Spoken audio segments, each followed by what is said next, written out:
दिसायला लागलाय. कमाल आहे ना.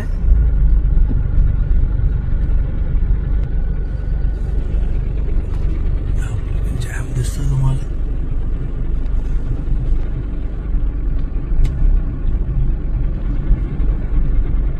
Complete jam.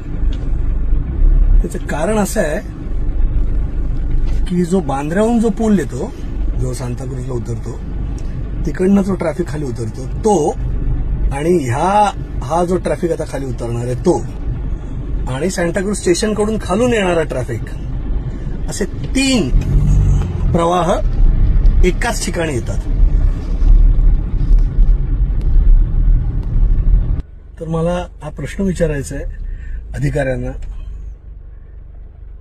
MMRDA आणि ट्रॅफिक डिपार्टमेंट हे एकत्र बसून ठरवत नाहीत का की बाबा जर 3 प्रवाह एकाच ठिकाणी जर आले तर तिकडे गोंधळच होणार आहे.